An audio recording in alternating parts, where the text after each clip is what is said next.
and our values. Tell them about our values. Okay, all right, fine. Yeah? Yeah, oh, we do want to do the music. All right, we'll do the music. Fine.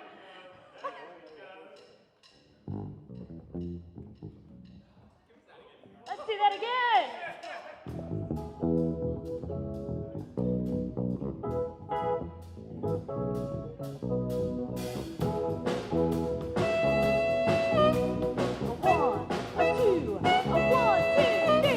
I've got something to tell you.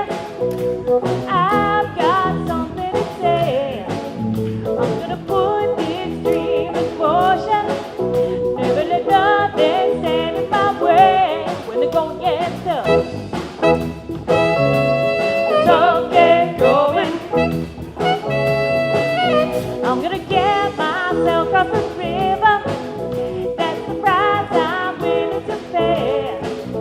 I'm gonna make you stand and deliver and give me love in the old-fashioned way. Oh, darling, I'll climb any mountain. Darling, I'll do anything. Ooh, ooh, can I touch you? Can I touch you? And do the things that lovers do. Ooh, wanna hold you. I gotta get it through to you. 'Cause when the going gets tough, the tough gets rough. When the going gets tough, the tough gets rough. Hey, hey, hey. Oh, baby. I'm gonna buy me a one-way ticket. Nothing's gonna hold me back. Your love's like a slow train coming home, and I feel it coming down the track. Whoa, darling, I climb any mountain. Darling, I'll do anything. Ooh, ooh, can I touch you? Can I touch you? And do the things that lovers do. Ooh, wanna hold you. Wanna hold you. I gotta get it through to you. 'Cause when the going gets tough, the tough gets going. When the going gets tough, the tough gets rough. Yeah, yeah, yeah, yeah, yeah, yeah. Dance! Woo!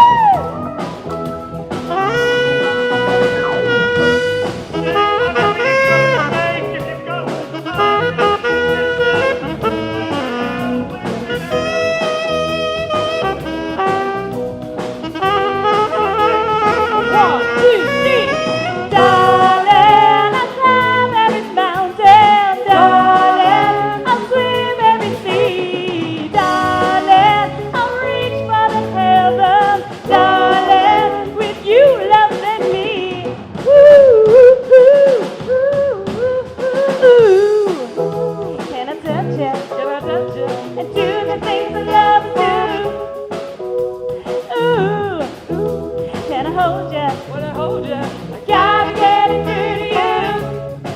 'Cause when the going gets tough, going gets tough. When the going gets rough, going gets rough. When the going gets tough, going gets tough. When the going gets rough, going gets rough.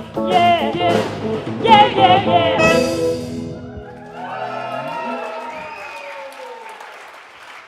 Oh, me?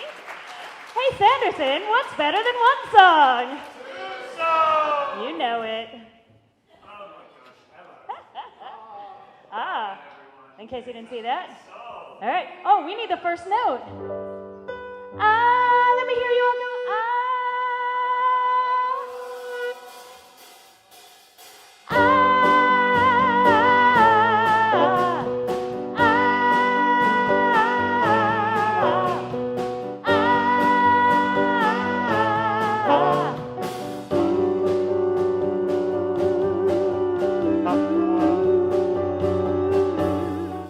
Listen, baby, in the mountain high, in the valley low, in the river wide enough, baby.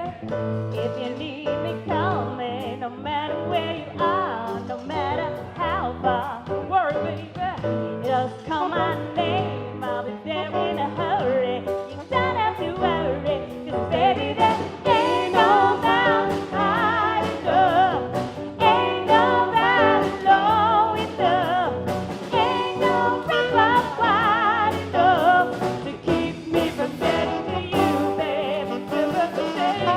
I set you free. I told you you could always count on me, darling. From that day on, I made a vow I'll be there when you want me, some way, somehow.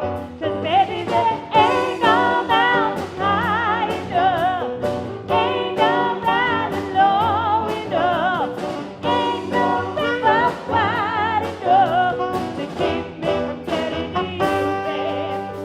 Oh, darling, no wind, no rain, no winter storm can stop me, baby. No, no, baby. 'Cause you are my love. Be there on the double, just stand for me. Oh, baby, my love is alive. Way down my heart, even though we are miles apart. If you ever need a helping hand, I'll be there on the double. Just as fast as I can. Don't you know that there ain't no mountain high enough, ain't no valley low enough, ain't no river wide enough to keep me from bringing it to the Diana version.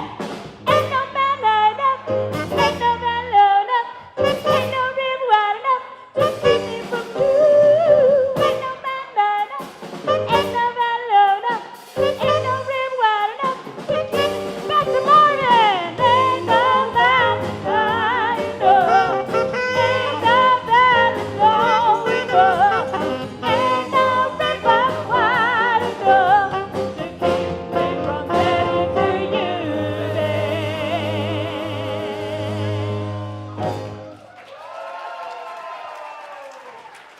Who's in the mood to celebrate being alive? Oh, welcome to Sunday Assembly, everyone. Is that shaking off a few Sunday cobwebs there? What's happened? What's happened? Has that shaking off a few Sunday cobwebs? There we go. We're going to get there soon, guys. And welcome to Sunday Assembly. Sunday Assembly is a secular congregation that celebrates life itself. And as I said, it celebrates life. There is one of our amazing community members, James, coming through with his little baby. There is life coming into a celebration of life. A little sort of witness. Oh, he's been born again! But not in that way. Some people are like, where have I come? What's happened? Did I misunderstand the entire premise of this congregation? Because at Sunday Assembly, we do all the things you'd expect in a congregation. We come together to sing songs, to go and hear an inspiring talk, to take a moment to reflect, to go and build all of that community, these things that people have been doing for thousands of years to go and create a sense of togetherness and meaning, but doing it in a way which is totally secular and inclusive and able to celebrate life, this thing that we've all got in common for the time being. I mean, no, as in we're here for the time being, but also we're only going to be alive for a certain amount of time. So, might as well celebrate it, right? Yeah. And so the theme, every single Sunday Assembly's got a theme, and this one is the theme of struggle. And it is something which, I had to get a second child 5 weeks ago. There we go. And obviously I didn't really have a child. My wife did. And there it is. What a God. And let me tell you, leaving the house with one child is, you hear about it. If you don't have a child, you hear about this. And you're like, it's not that difficult. You put the clothes on them, you leave the house. Let me tell you, in between deciding to do that and then actually it occurring, the man with the child with him is laughing the most here. You essentially embark on an odyssey with nappies in order to get through. At the end, you're battled, scarred, you've maybe threatened to divorce each other 4 or 5 times. There have been numerous diplomatic incidents, and all of that, then with 2, is, it's a struggle. And I think that often in this sort of world where we go and talk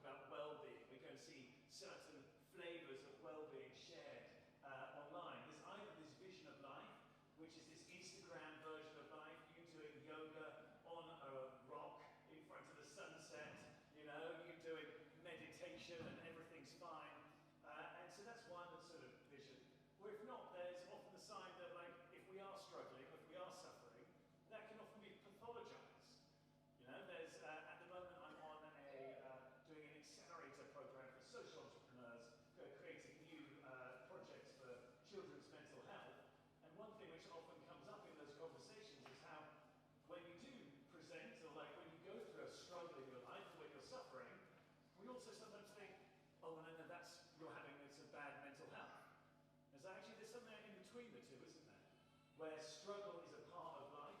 It's not something to be fixed. It's not necessarily something that we have to run away from or be embarrassed about because we're not living our perfect life.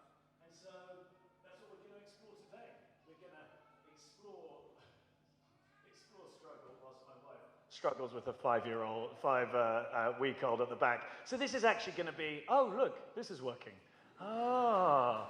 And the moment it started working, you laughed more. That's been really good for my ego. I'll just blame it on the mic. So we're going to be exploring struggle, and we're also going to be witnessing it as we try to sort of parent a newborn at the same time as hosting this event. So guys, are we ready for that? Okay, very good. And if you are here for the first time, I should tell you what to expect. There's going to be songs. There's going to be an amazing speaker. There's going to be someone from the community who's going to be telling their story. That's great. And afterwards, there's going to be tea and indeed biscuits. That, I think, is pretty good. And now we're going to have our speaker who has just recently written a book all about struggle. And she has spoken at Sunday Assembly before. She's amazing. And she's even, just on this day, when agreed to go and sort of do an extended version of the talk because one of the people we had booked got caught in a public transport situation, which means they can't make it. So she's also, going above and beyond here. So I want you to go and give her the biggest round of applause and the most energetic welcome you can. So we're just going to go and do a bit of a practice. Welcome our guest speaker. No, we can do better than that. Come on. She's giving up her time to go and speak to you in a way which will lift your souls. So I'm going to say, please welcome our guest speaker. All right, Grace Marshall.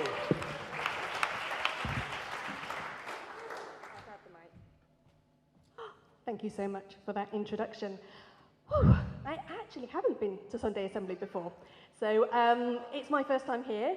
Thank you so much for being here. Thank you so much for having me.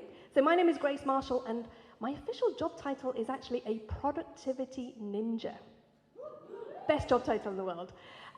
So what is a productivity ninja doing talking about struggle? Well, a lot of my work is about helping people to fix their struggles. I go into workplaces, I help people to fix their struggles with their inboxes, with their overwhelming to-do lists, with their meetings. But actually, I have the privilege of speaking to a lot of people where they tell me about struggle and I realize actually not every struggle is here to be fixed. And actually there is something about looking deeper into struggle that I really wanted to do. And that kind of took me down a little bit of a rabbit hole and ended up with me writing this book, Struggle, the Surprising Truth, Beauty and Opportunity Hidden in Life's Shiftier Moments. That's not actually the title, but I'm going to keep it clean. So I think Sanderson did a great introduction there about how struggle is universal, how we encounter it, and maybe how we don't particularly fully understand it or fully embrace it. So we're going to do a little bit of an exercise. I want to know what struggle is to you. What kind of things have you been struggling with in the recent weeks, months, couple of years? What kind of things do you associate with struggle? Maybe it's an emotion, maybe it's a situation. So while the tech is working, we're going to be asking you to get your phones out, and those of you who are online, get another tab open. Go over to menti.com, so menti.com, and pop that code in. So the code is 38157742. So 38157742. And when you get there, it'll ask you just to put in 3 words. So any 3 words you like. Is it working? 38157742.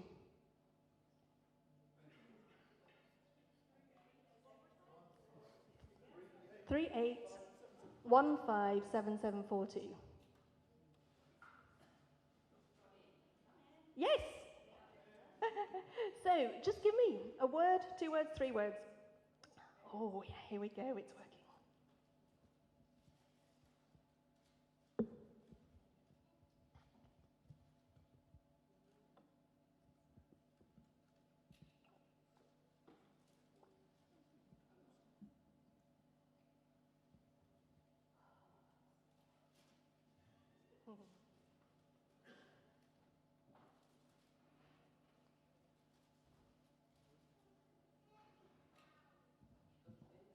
It is building. Yeah, look at that. It's hard, it's exhausting, part of life. Lonely, pain, frustration, growth. You can submit multiple answers. We can keep going. We could just spend 20 minutes doing this. Yeah.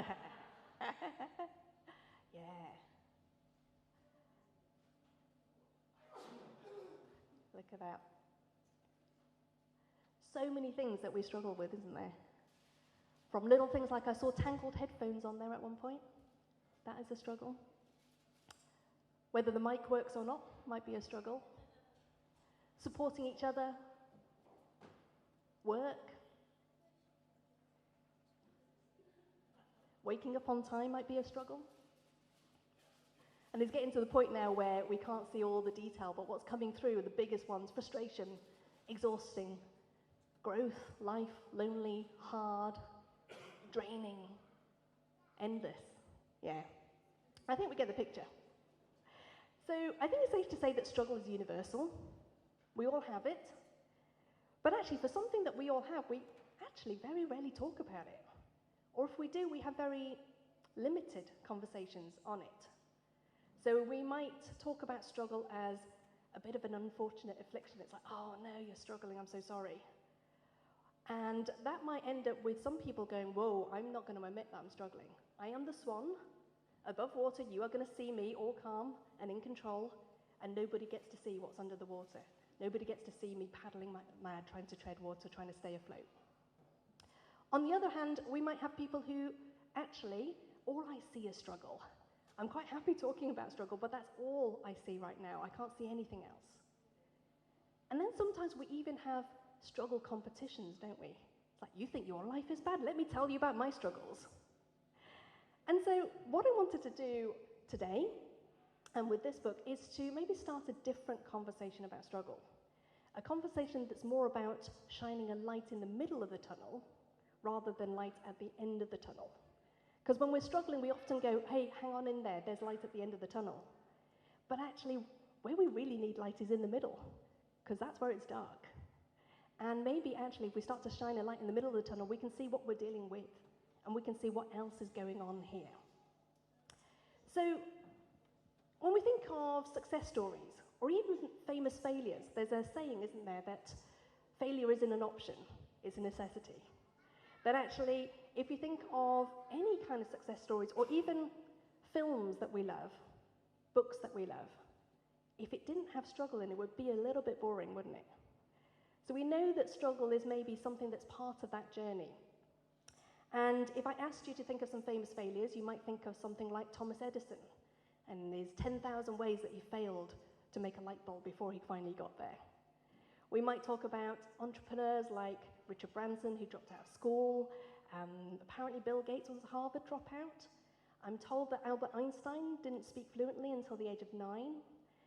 Authors like J.K. Rowling hit rock bottom before creating Harry Potter, and was rejected 12 times before it was accepted. And we can often look at those kind of examples and think, oh, I know, it's a lesson in tenacity and persistence. It's like they took a lot of wrong turns before they got to the right turn.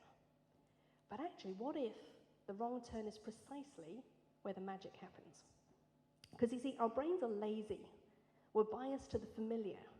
So given the option, we're always going to stick with what's working, even if it's not quite working perfectly. It's like, this is what I know, this is what I'm going to stick with. We saw a lot of that in the pandemic, actually, when the crisis hit.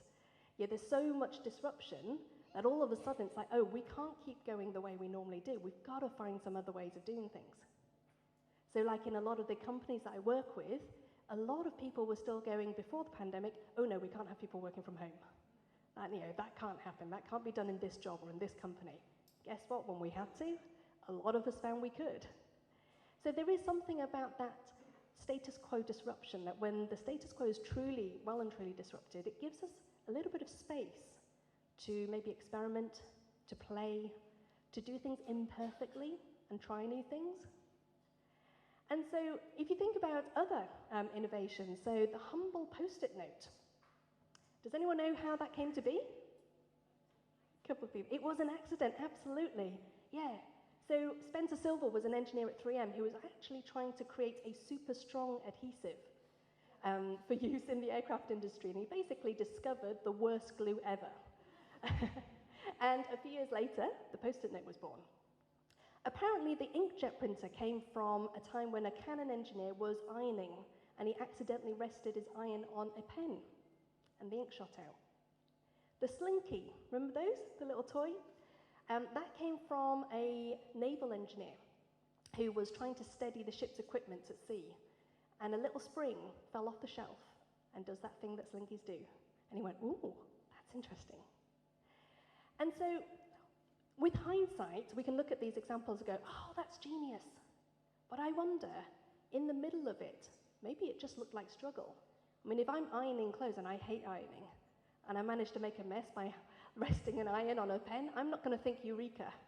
I'm going to think, ah. Oh. And so, if we think about it, one of my friends actually is a pharmacist, and she says that in chemistry, a catalyst is essentially an irritant. So that thing that's irritating you right now, or interrupting you, that thing that we feel like is getting in our way, what magic might be waiting to be unlocked there? So this is something that we can apply not just to big struggles or big crises. This is something we can maybe start to apply to the little struggles in life. Because often we see struggle as a sense of life interrupted. It's like, this is getting in the way. But what if this moment is actually where life happens? What else can we notice here? What else can we see here? And so if we start to look at struggle in that way, it doesn't make the struggle go away. There's still going to be a mess to clean up. I don't think that iron is going to iron properly afterwards. But maybe there's something else here that we can notice as well, something that maybe didn't exist before. Another story. Let me take you to a hot summer's day at Waterloo Station. It's about 4 o'clock, so the sort of commuter traffic's starting to build up and people are coming through, and all of a sudden, all the boards start to change. The times disappear, and you get delayed, delayed, delayed, delayed. Yep, I can see some knowing looks around the room. We know what that feels like, don't we? Now, it always fascinates me to look at how do people in maybe customer-facing roles, how do they deal with complaints? And what I noticed on that day were there were definitely some people who kind of almost took a fight sort of energy to it. So they were meeting people, but they were meeting people head on.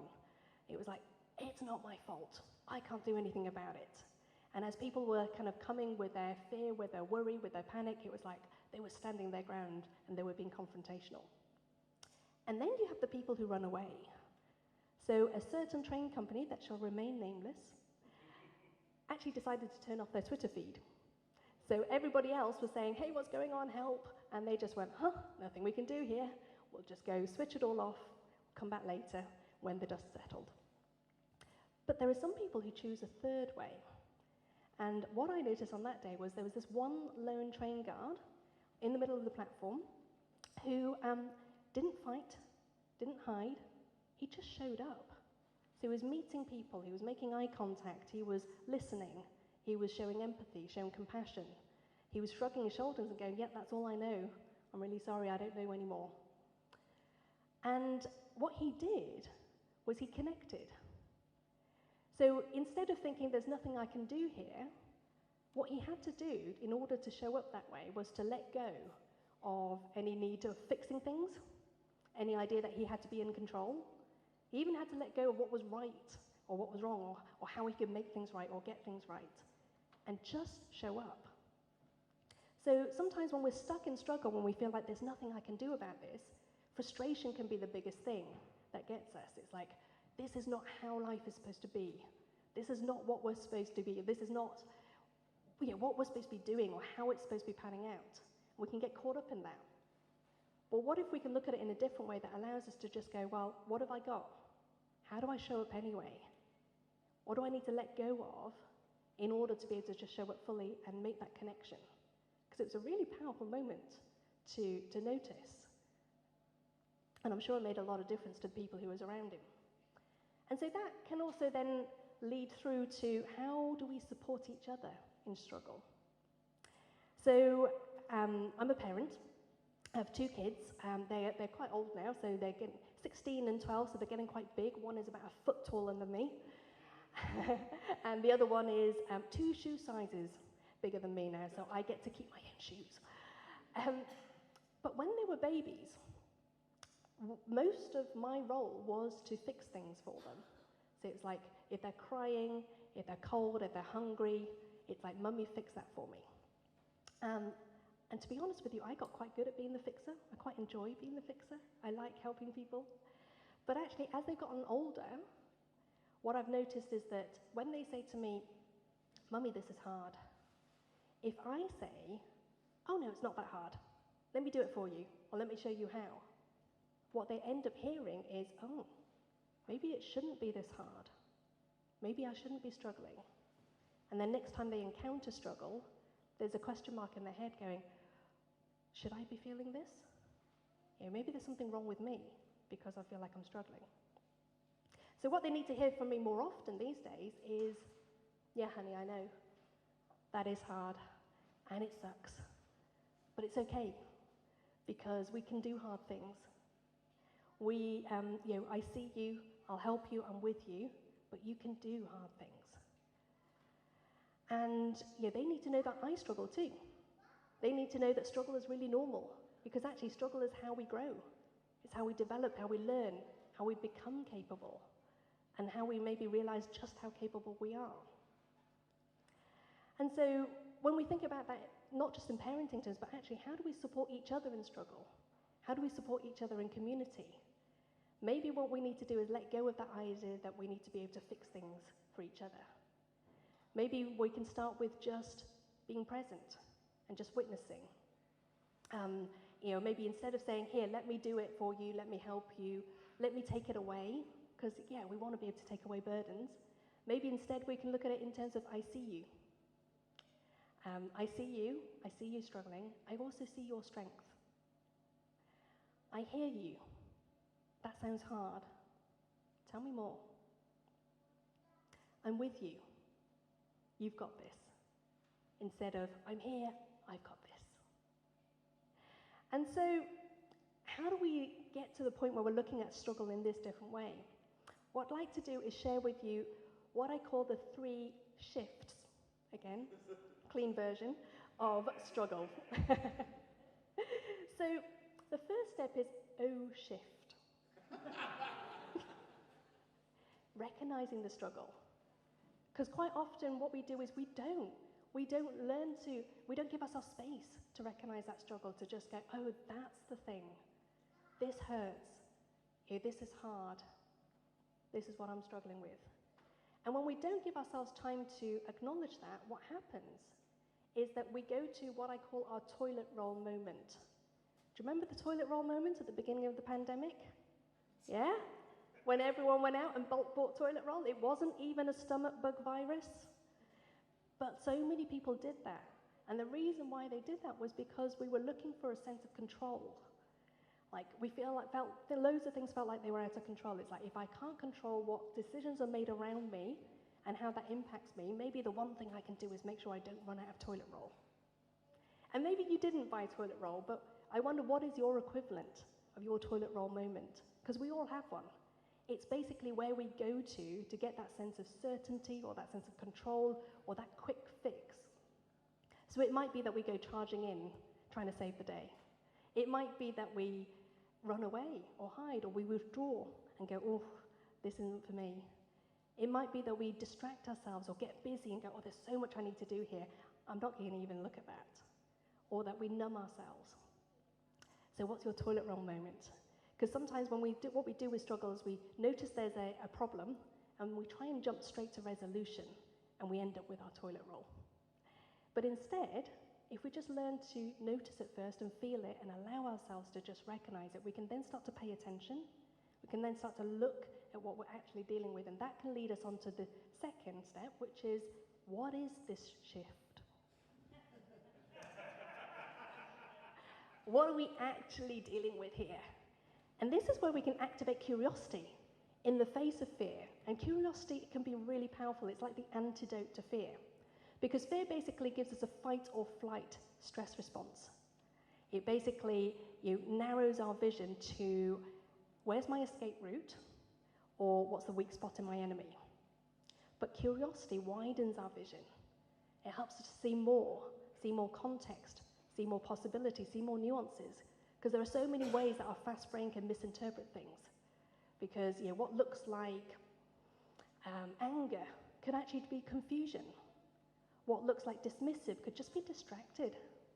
What looks like a dead end could also be a new beginning. What looks like disruption could be the doorway for discovery.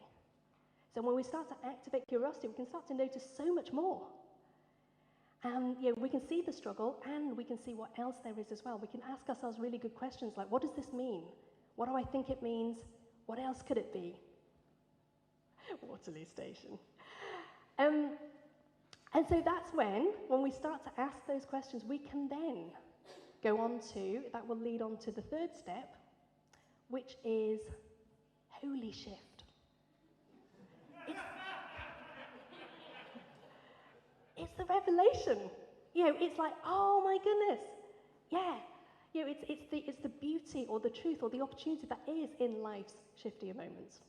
It's being able to see, okay, this is hard. So it's not that everything happens for a reason or it all works out in the end, but it's being able to see the beauty that exists alongside that thing, that really hard thing that we're dealing with right now, or the thing that's inside it. So it's not just seeing the pain, but not also not pushing it away, but actually seeing it and seeing more than that. And that's actually when we start to find the treasures in the middle of struggle.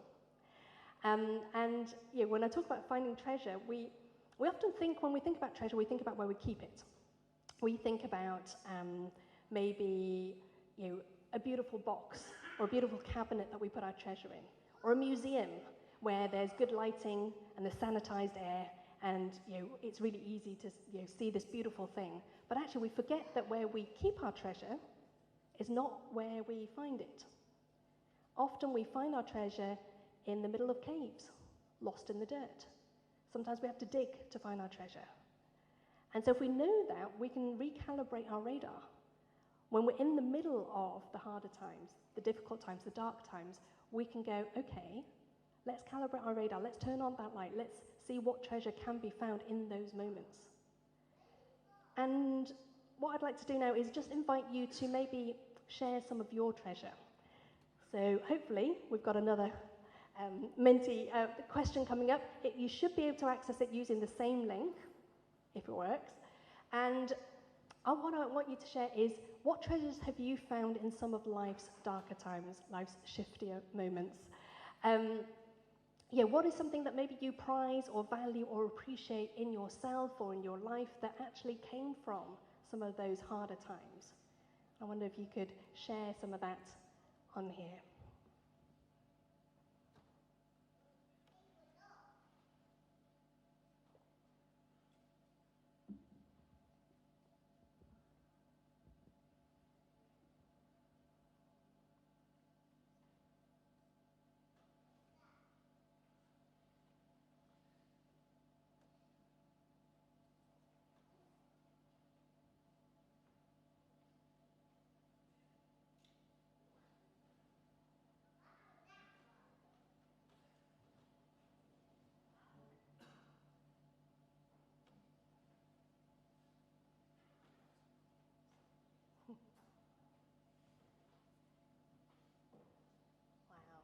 Look at that. So many treasures.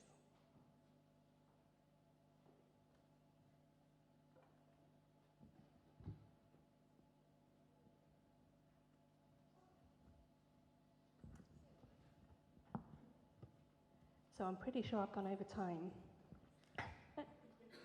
So as that grows, I'm just going to leave you with a few words.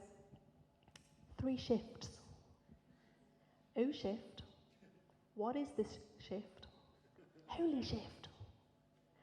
First comes the recognition, then the reckoning, then the revelation. It may not happen all at once. There can be days, weeks, even years in between. However long it takes, it's well worth it. Struggle is not a sign of failure, a bad omen, or a wrong turn. It is not a battle to fight, a trap to be avoided, or an enemy to be destroyed. Struggle is the wilderness in which we discover, the catalyst by which we stretch, strengthen, and rise, the birthplace of really good work, and the meeting place of community. When you find yourself in one of life's shiftier moments, don't panic, don't despair. Take a deep breath and dig in. You're in good company.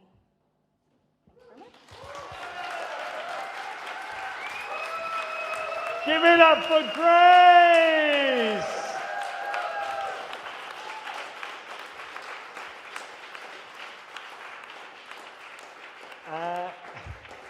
When Grace was talking me through how, there's a large part of the talk was dedicated to shifts, I sort of explained that, we try to keep it family friendly. And so some people try to have a bit of fun with, making it clean. And I'm going to say that is the best on-the-fly adaptation of a talk to make it child-safe that I have ever heard. Holy shift. Sounds, you might have accidentally stumbled upon your next book, because that sort of seems to be what we're trying to do here, to gather together in a sacred space, to gather together around what's most important, so we can go and make those personal shifts, the shifts in the community. And so, holy shift, that was a good talk.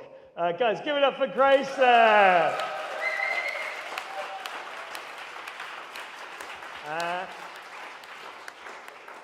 And so I'm going to ask everyone here now to join in a moment of reflection. Whenever there's a talk which is, as rich as that one, there's always different things which come up for us, different ideas. And in this really busy world that we live in, it's just good just to have a moment of quietness.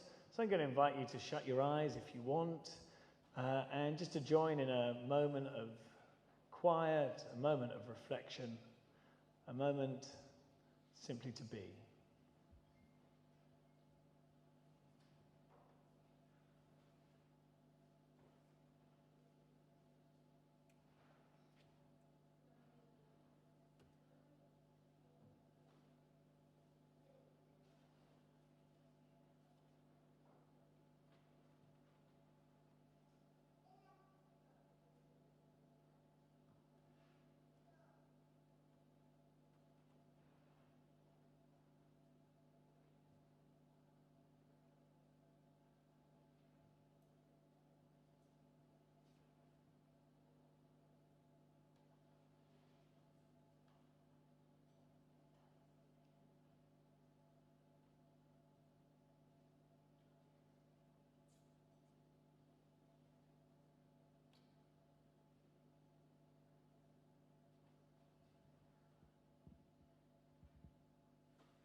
Thank you very much.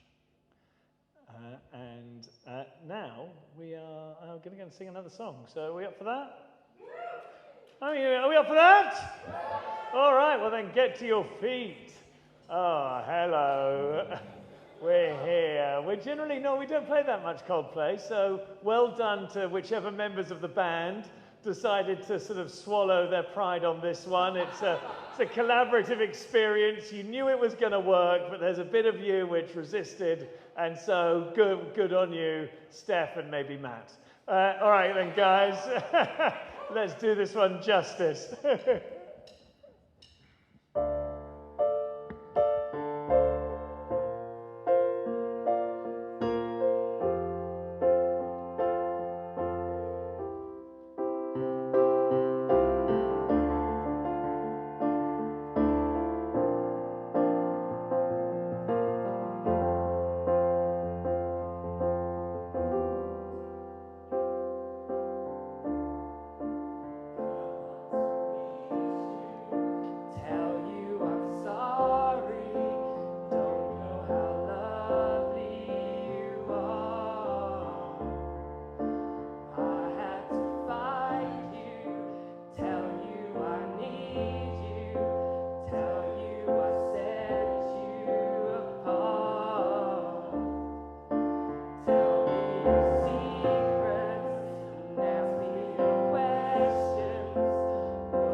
Oh, take me back to the start.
Guys, we should Coldplay more often. I mean, it is...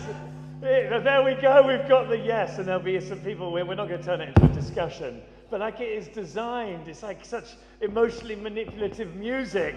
You know it's starting off quietly, you know it's going to get louder, it's talking about emotions, it makes you want to buy a phone. Like it's got everything you need in a song. And well, we might as well give it up for the band as well there. We make this place rock every single Sunday Assembly. And Sunday Assembly it's a community of volunteers. And we have an amazing community organizer who is able to help make that happen. Give it up for Steph. But there's so much which is done by everyone, and this community wouldn't be able to operate if it wasn't for the different people who are part of it. And one of my favorite parts of every Sunday Assembly is hearing from someone in the community talk about how they're trying to live these questions, how they're trying to do their best. And we've got a slot called Trying My Best, and today, Annie Perez is trying her best. So give it up for Annie!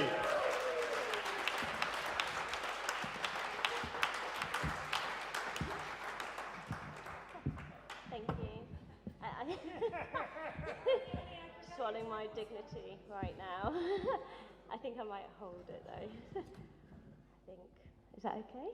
Yeah. Okay. Oh, this is hard. I like the shift aspect of it as well. That really helped me to shed a little bit of just nerves. Okay.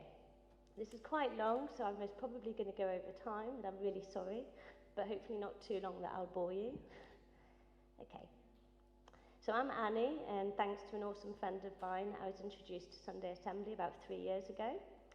It would be fair to say that I've never spoken about living with epilepsy in this way before, and I'm nervous to expose the reality of what I hide away from everyone. the truth that I am trying so hard to be happy living with epilepsy. When I volunteered to do this, I did so a week after I had a seizure. And after I have a seizure, I'm so raw with emotion that I am more than happy to share my pain, but I also have little recollection of what I say and do during my recovery, which can last up to about 4 weeks. Then for some reason, as soon as I feel more myself, it's as though my anger, vulnerability and sadness just disintegrate. You'd be pleased to know that I am feeling more myself today, but I have tried my best to share with you a truthful account of my life with epilepsy. In the last several weeks, I've had 2 seizures. It doesn't sound much, but on both occasions I stopped breathing and went blue.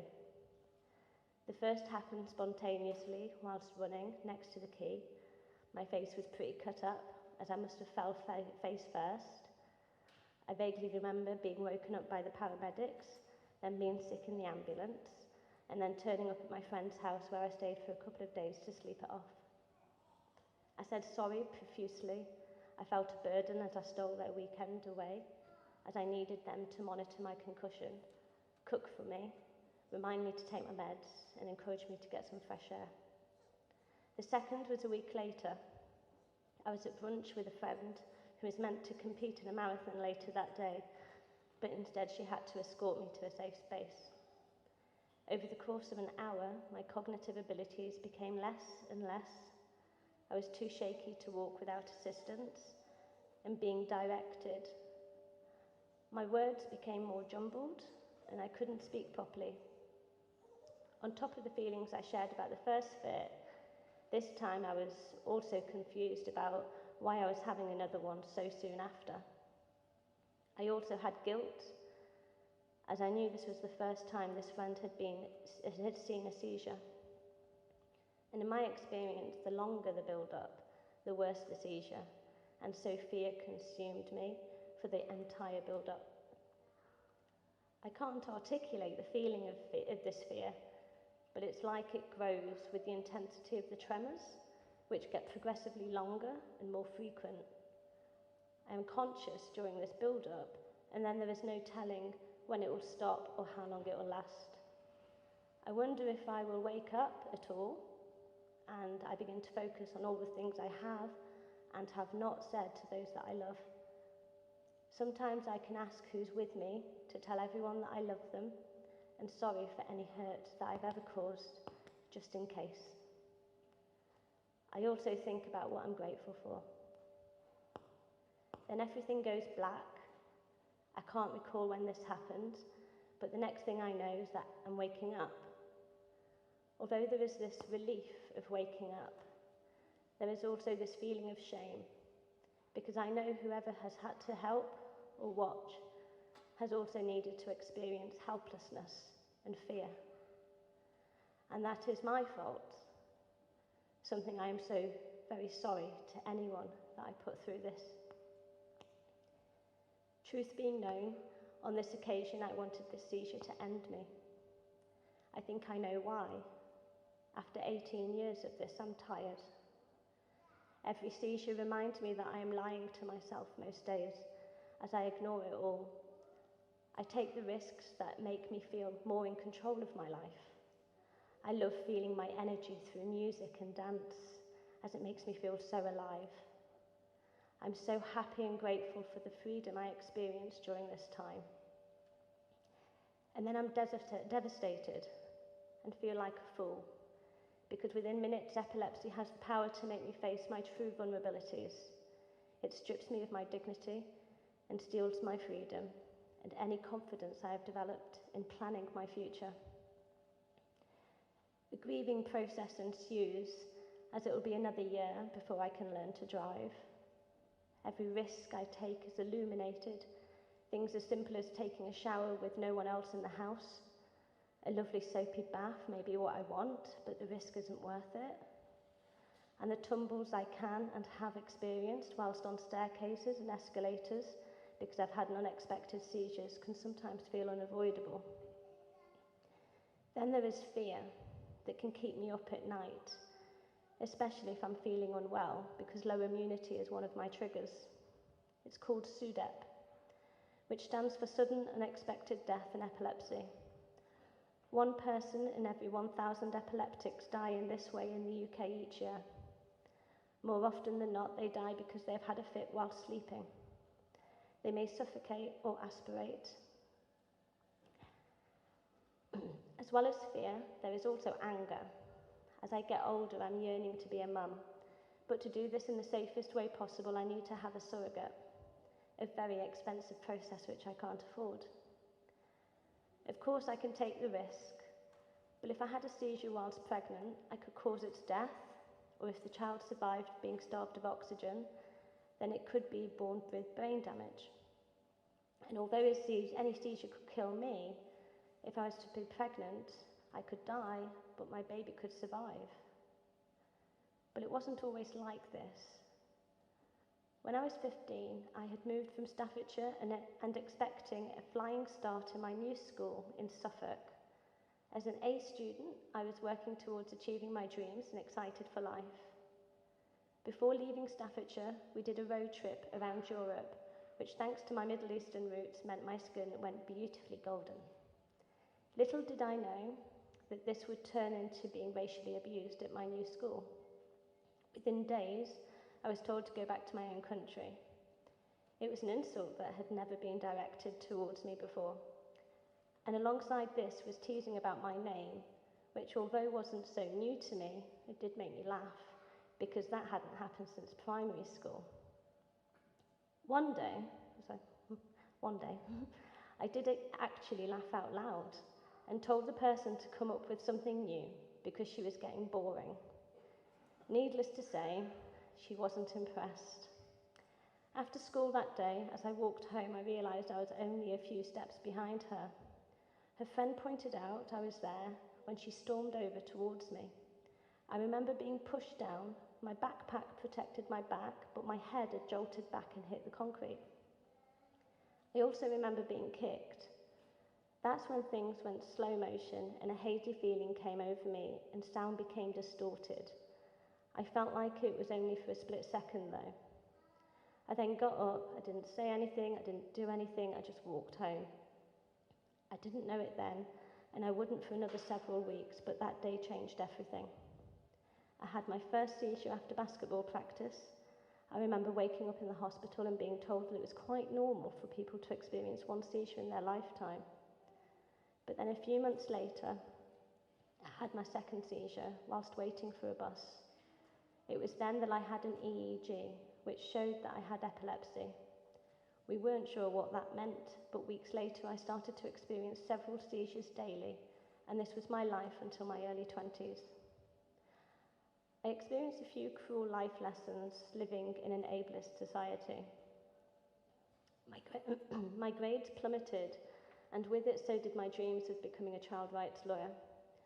I thought educational professionals may support me, but instead they called a meeting and asked me to leave school because they had stopped receiving the same level of funding as what they got before because I was acing my studies.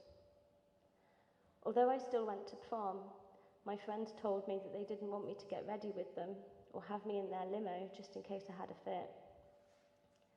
On my 17th birthday, my friend told me at a bus stop that they could no longer be my friend as I took up too much of their time and they needed to focus on their futures. When we could legally celebrate New Year's in a pub, I wasn't invited by anybody, just in case. I was told it was unlikely that I could ever work full-time and that I didn't have any cognitive ability to learn new things, so having a progressive career may not be something I could achieve. I was told that I couldn't live alone, and the closest thing to independent living was to either live in residential care or in wardened housing. Back then, I was dosed up on 2.5 grams of sodium valproate, more commonly known as Epilim, every day for about 6 years. The concoction of the high dose plus the multiple seizures daily would leave me unable to function and often spending long periods of time in hospital where I would receive stronger medications like lorazepam, diazepam and phenytoin just to stop the seizures, to give my brain a break. Hospital, hospital appointments and neurologists became the closest things to friends that I had. There was a lot of trial and error with different meds and combinations. But several years later, I was introduced to levetiracetam, or Keppra. The journey had been long, but I had survived it, and over time my seizures decreased from several a day to eventually what it is now, which is on average having a fit every 2 to 4 months. As soon as my seizures reduced to monthly, I started working in hospitals just to be on the safe side and build up my confidence. I worked in oncology and was inspired by the people I met and looked after. I saw the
third sector and now work full-time at ActionAid. I'm a trustee of Sunday Assembly and I love helping out in our fundraising efforts to keep this community going. And now I live in a garden flat on my own in Bristol. Today my face has healed, but inside I'm still healing, and that is okay. Trying my best is all that I am in control of, and I fear every day that it might go back to how it was. If I only ever hope, then I won't live. I'll just survive. And I want more out of my life than that. I want to live it to my best. And sharing this fight with you today is a step towards accepting the reality of living with epilepsy.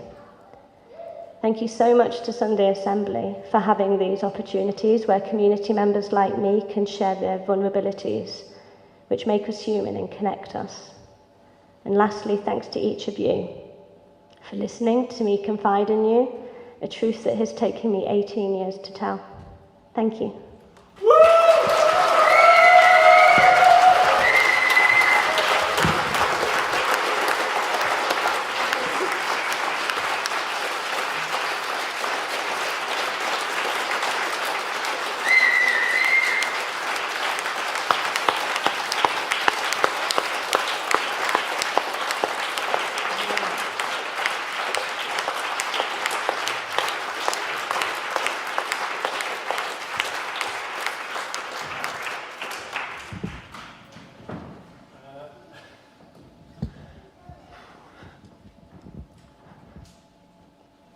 There's not much else to say other than thank you. And you tried so hard to keep your shit together. Oh, and then I broke the rule that you did. Your shift together whilst doing this, and it's so amazing. And I just want to say how honoured we all are and how grateful that you were able to share that here today, and how impressed I am, as I'm sure everyone is who's known you for so long. And that was a completely unknown hinterland that I'm sure, as you've said, is so hard to share. And yet in sharing it, it has been a gift for everyone here. And so thank you. Thank you so much to Annie.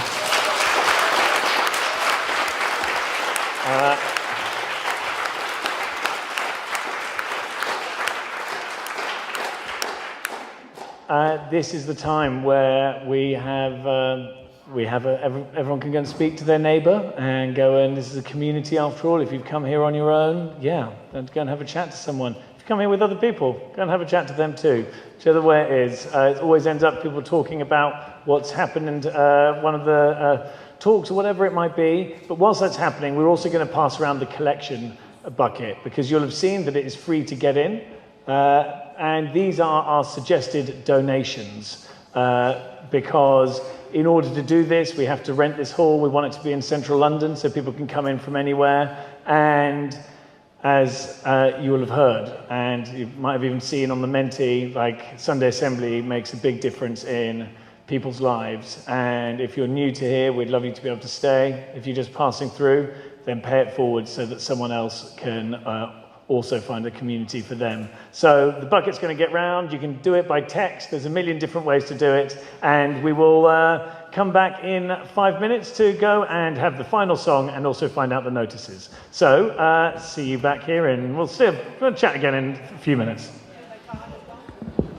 Oh, and by the way, sorry, the one thing here, these people here, if you don't have cash on you, because who does?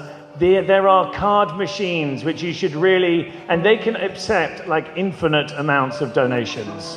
So there we go. There is those card machines.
Guys, you've got another minute to go and make those donations, and then we're going to kick off again, and then we'll have tea and cake, and then we're all going to be wrapped up soon. We are overrunning a little bit, but with very, very good reason.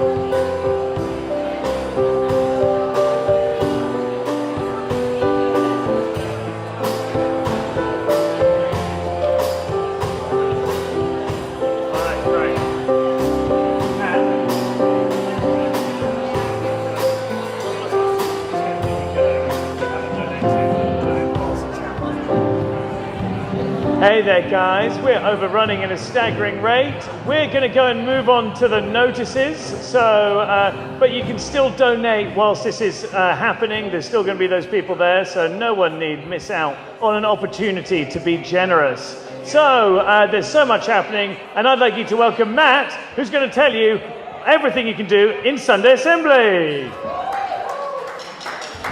Hello. We're going to keep these very short because, understandably, running a little bit late. We've got all the emotions happening today. So, what's on? We've got coming up the Board Games Club. We've got the choir rehearsal. Lots of other kinds of events like that. If you want to know what's going on, you can always just go to the website and sundayassembly.com and look at the what's on page there. There's a big calendar. So these are some of the events that we've got going on. We've also got Yule Rock coming up on December the 17th, which Time Out described a few years ago as the best secular Christmas event you can possibly ever go to. The next assembly is on December the 5th, where we'll be looking at drugs. Ooh. the use of drugs in therapy, actually, and why we should be re-legislating things.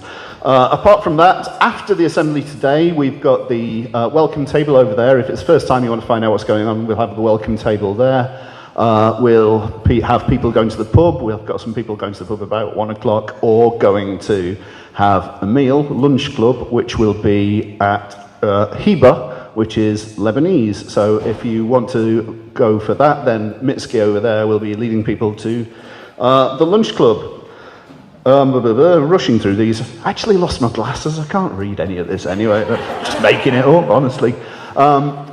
One final thing. If you were at Sunday Assembly before the lockdown, then you'll remember we had Live Better groups and Help Often events, and we really need to bring those back, because Help Often, Live Better, it's in the motto.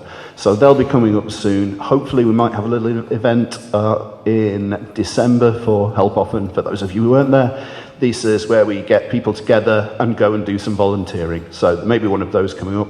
Live Better groups are mutual support groups where you meet on a regular basis, every 2 weeks or so. And just support each other on things that you might need to do, whether it's getting a new job, stopping smoking, anything like that. We'll be hopefully trialing those back again in January, because it's getting quite busy at the end of the year. So that'll be January, and I think I'll stop there because I'm trying to keep it short. Thank you.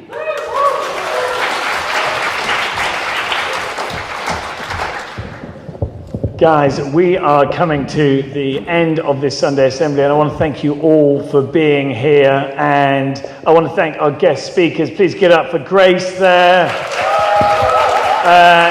and give it up for Annie as well. There have never been two talks that were more perfectly aligned. You know, the struggle is very much real, no matter who you're looking at in this room, no matter what you see going on the outside, in the inside, we've all got our own shift. You know, we're all dealing with things which are complicated, and, you know, it doesn't matter whether you're sort of born in this country, which is, you know, there's so much privilege all over, no matter what you are, no matter what background, no matter what challenges you face, all the challenges that everyone has are hard, because being human is hard, and one of the things which makes it bearable, one of the things that makes it easier, one of the ways that we get through it is through other people. And that's why I want to thank everyone here, because it is by coming together in community like this that we're able to help everyone deal with their struggles just that little bit easier. So thank you all so much. Give a round of applause for everyone who made this possible. And now we always end on a song, so get to your feet, and we're going to end on a song. This is for you, Annie. Oh, look at this. Oh, hello. This is going to be the most emotionally I've ever felt during this song. Oh.